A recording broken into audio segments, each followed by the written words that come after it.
Günün birinde bir kral sülün avına çıkar. Kral av için yetiştirdiği atmacasını bir sülün üzerine salar. Atmaca ağzında bir sülün ile sıcak su birikintisinin üzerine düşer. Kral atmacasının düştüğü yeri çok beğenir ve buraya bir şehir kurulmasını emreder. Her yerinden sıcak su fışkıran bu yere sıcak su anlamına gelen Tbilisi adını koyar.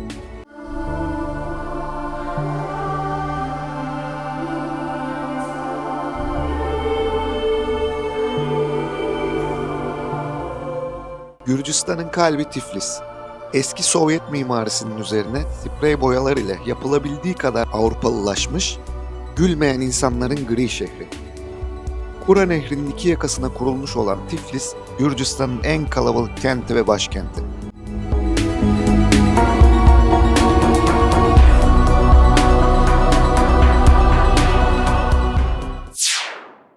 Tiflis Havalimanı'ndayım. Kolay bir ülke girişi oldu. Şimdi şehir merkezine gideceğim. Havalimanı çıkışında 337 numaralı otobüslerle şehir merkezine gitmek mümkün.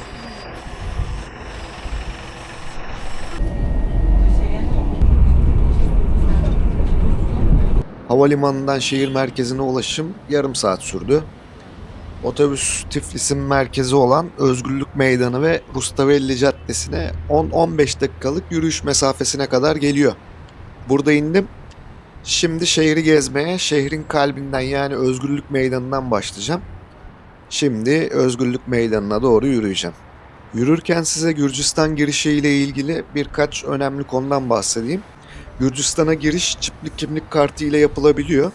Türkiye'den direkt gelişlerde karayolu ile de giriş yapılabiliyor. Başka bir ülkeden geliyorsanız karayolu ile giriş çıkış şu an için mümkün değil. Hava yolu ile gelişlerde hangi ülkeden gelirseniz gelin fark etmiyor. Vizesiz şekilde giriş yapabiliyorsunuz. Ben buraya Bakü'den geldim. Bakü'den en ucuz uçuş yapabileceğimiz yerlerden birisi Tiflis. Bu bölgeye gelirseniz Bakü'den buraya, buradan da Bakü'ye hava yolu ile geçiş yapılabiliyor. Bu arada Bakü videoma da göz atabilirsiniz. Bakü'yü çok sevdim. Bakalım Tiflis nasıl? İlk izlenimim eski Sovyet görünümlü bir şehir olduğu yönünde. Tiflis'in kalbi Özgürlük Meydanı'na geldim. Özgürlük Meydanı'nın tam ortasında Özgürlük Anıtı var. Bu anıt Gürcistan'ın bağımsızlığının ve özgürlüğünün sembolü olarak yapılmış. Anıtın en üstünde bir heykel var. Bu heykelin üzerinde şehrin koruyucusu Aziz George'u bir ejderhayı yok ederken tasvir etmişler. Sovyet döneminde bu meydanın adı Lenin Meydanı'ymış. Meydanın etrafında Tiflis Belediye Binası ve Saat Kulesi bulunuyor. Özgürlük Meydanı Tiflis'in en önemli caddesi olan Rustavelli Caddesi'ne açılıyor. Rustavelli Caddesi Tiflis'in en önemli ve hareketli caddesi. Rustavelli Caddesi ismini Rustavelli Şota'dan yani Rustaveli Şota'dan almış. Rustaveli Şota 12. yüzyılda Gürcü edebiyatının en parlak döneminin en önemli şairiymiş. 1,5 kilometre uzunluğundaki Rustavelli Caddesi üzerinde birçok dükkan ve AVM bulunuyor. Eski parlamento binası da burada bulunuyormuş ama sonradan Kutaisi şehrine taşınmış. Kaşveti Kilisesi, Gürcistan Ulusal Müzesi, Gürcistan Güzel Sanatlar Müzesi, Ulusal Opera Bale Tiyatrosu bu cadde üzerinde bulunuyor. Tiflis'te iyi bir metro ağı var. Buraya metro ile ulaşım da mümkün. Özgürlük Meydanı ve Rustavelli metro durakları zaten en kalabalık metro durakları. Şehir içi ulaşımda taksi uygulamaları da Tiflis'te aktif, güvenli ve ucuz bir şekilde kullanılabiliyor. Evet, Rustavelli Caddesi'ni gördüm. Şimdi Tiflis'in sembollerinden birisi olan Saat Kulesi'ne gideceğim. Giderken Tiflis'in sokaklarını, caddelerini, evlerini de görelim. Sokağın ortasına tel germişler. Telin üstüne de bir sürü ayakkabı asmışlar. Çok ilginç bir şey. Acaba bunu neden yapmışlar? Merak et. Bunu araştırıp sizlerle paylaşacağım. Evet, yol üstünde değişik heykeller var. Sanırım bunlar Gürcü kültürüyle alakalı heykeller. Evet, Saat Kulesi'ne geldim. Saat Kulesi aslında burada bulunan bir kukla tiyatrosunun parçası. Burada bir kukla tiyatrosu var.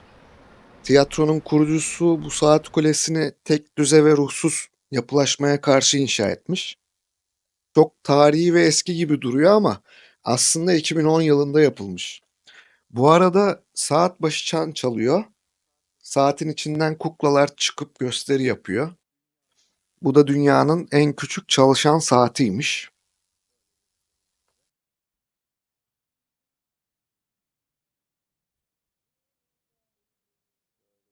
Burası Kura Nehri'ne yakın bir yerde. Barataşvili Köprüsü'nün çok yakınında bulunuyor. Şimdi buradan önce Kura Nehri kıyısından Barış Köprüsü'ne, oradan da Rayk Park'a yürüyeceğim. Oradan da parkın hemen yanından kalkan teleferikle Gürcühan heykeline gideceğim. Burası da Barış Köprüsü. 2010 yılında açılmış. Bu köprü İtalya'da yapılmış. Evet, İtalya'da yapılmış ve İtalya'dan buraya 200 kamyonla nakledilmiş. Bu arada ayakkabı asma konusuna baktım. Shoe fiti denilen bir şeymiş bu. Bu ayakkabıların asıldığı yer çetelerin hakim olduğu sokakların sınırını belirliyormuş. Çeteler hakim oldukları yerin girişine bu şekilde ayakkabı asıyorlarmış. Wright Park burası. Sonradan yapılmış bir park.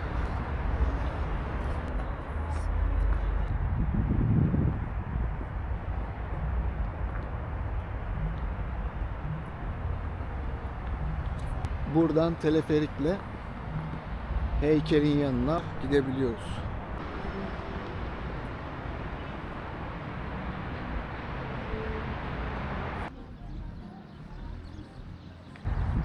Teleferikle gidiş dönüş 4 lari.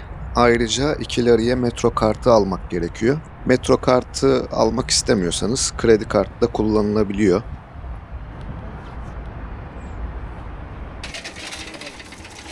Burada birçok hediyelik eşya satan yer var. Ayrıca bir şeyler içebileceğimiz yerler de var.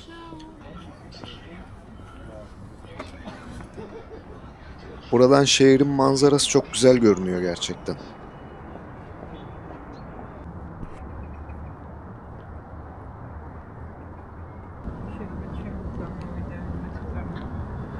Gürcühan heykeli. 1950 yıllarda ahşap şeklinde yapılmış. Daha sonra etrafını bu şekilde kaplamışlar. Bir elinde şarap, bir elinde kılıç tutuyor. Elinde tuttuğu şarap misafirperverliğini gösteriyor. Gelene şarapla karşılıyor. Fakat kötü niyetli gelene de kılıcı her daim yanında.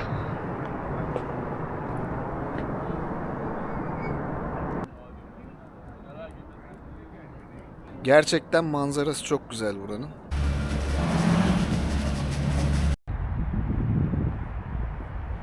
Aşağısı Eskişehir bölgesi. Buradan güzel görünüyor.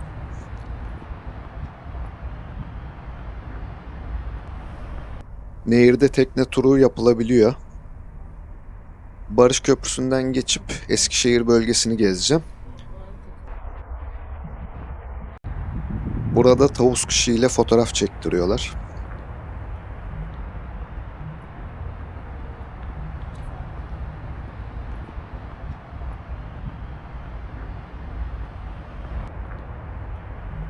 Eskişehir bölgesinde güzel kafe ve restoranlar var.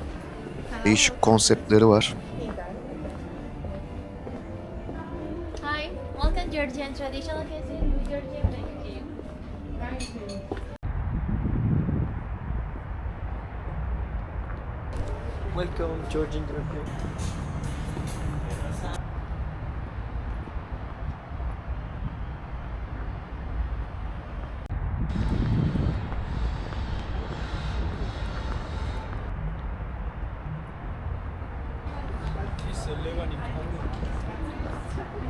Eskişehir bölgesinin bazı kısımları oldukça bakımsız. Gerçekten yıkılacak gibi. Şimdi şehrin diğer ucunda bulunan fabrika denilen, eskiden fabrika olan, sonradan hostele çevrilen yere gideceğim. Yürüyerek gideceğim. Şehri keşfetmenin en iyi yollarından birisi yürümek. Yürürken de Tiflis ile ilgili görüşlerimi anlatayım. Köprülerin altında bu şekilde geçitler var. Bu geçitlerin içinde de barlar var.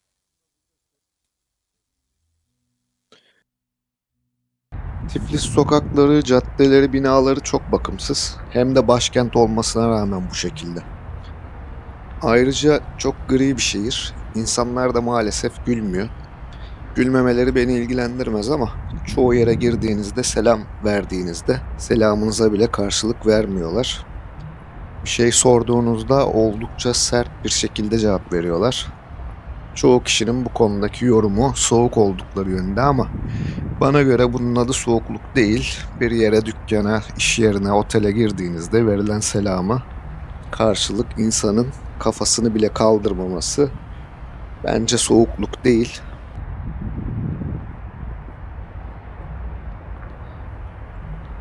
Tiflis'e gelecekler için bu video bir gezi rehberi olabilir. Gelmeyi düşünenler için ise değer mi değmez mi konusunda karar vermelerine yardımcı olabilir. Kaç gün kalacakları konusunda bir fikir verebilir. Ya da bu şehri benim gibi başka yerden bir yere geçerken geçiş güzergahı olarak kullanabilirler. Evet, fabrikaya geldim.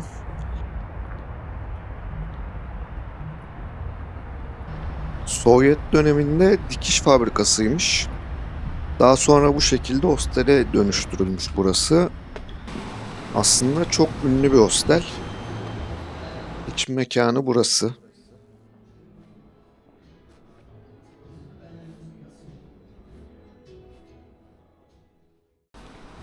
Burada şeyler yiyebiliyorsunuz, oturabiliyorsunuz. Ayrıca bahçesinde kafeler, barlar, restoranlar var. Herhalde Tiflis'in en renkli yeri burası olabilir benim gördüğüm kadarıyla. Bu şekilde bir yer. Ayrıca burası Tiflis'in görülmesi gereken yerleri içinde. Fabrikayı gördüm. Şimdi buradan Bit Pazarı'na gideceğim. Dünyanın son erkek beyaz gergedanı öldü. Sudan. Altına da sıradaki kim demişler. Tiflis'e gelmişken bir kaçapuri deneyeyim. Ama öncesinde bir çorba içeyim. Gürcülerde çorba daha kıvamlı, daha yoğun ama çok lezzetli. Evet, kaçapuri. Buranın ünlü kaçapurisi. Altında peynir var. Üstünde yumurta var, tereyağı var. Bunu karıştırıyoruz. Ondan sonra yiyoruz.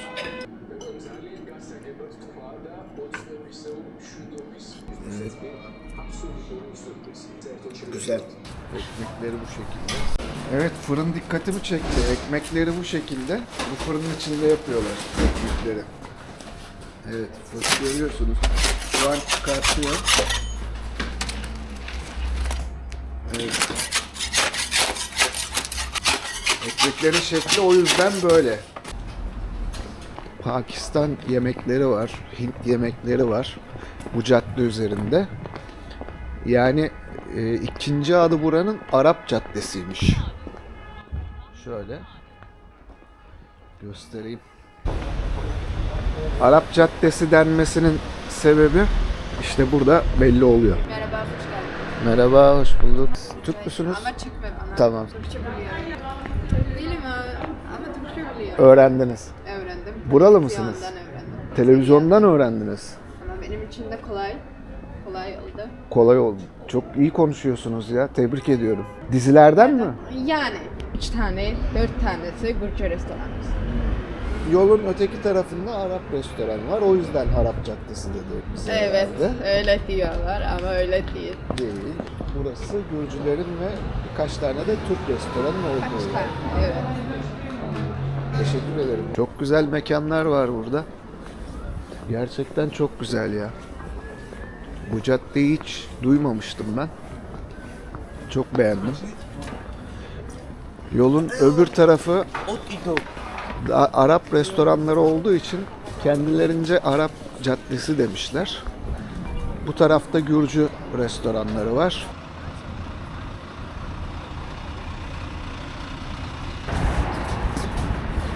Böyle malzemeler satıyorlar. Değişik. Kartlar falan var. bunlar ne kadar gerçektir bilemiyorum ya. Gerçi beratları da arkasında var gibi duruyor ama ya bu kadar çok madalya olması This enteresan. second world medal, this is a World War II medal. This Soviet medal, this Germany. Germany. Biz. Where are you from? Türkiye. Turkey. Istanbul? İstanbul. Very nice. How can you find this And this collection. collection? Yes. Okay. And this collection, this 55 years of this. This no call, this medal. This medal. U.S. president, this Obama, Trump, this Clinton. Bunlar da deniz generali işaretleriymiş. Burada gerçekten çok enteresan şeyler var. Fotoğraf makineleri var burada. Fotoğraf Kamera makineleri, working. kamera.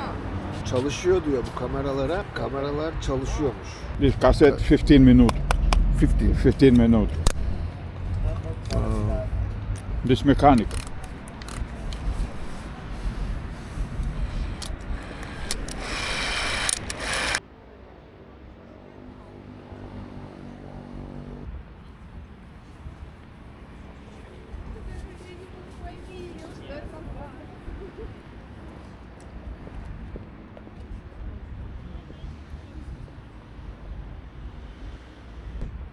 Tiflis'ten selamlar. Videoyu beğenerek ve kanalı takip ederek destek olabilirsiniz. Hoşça kalın.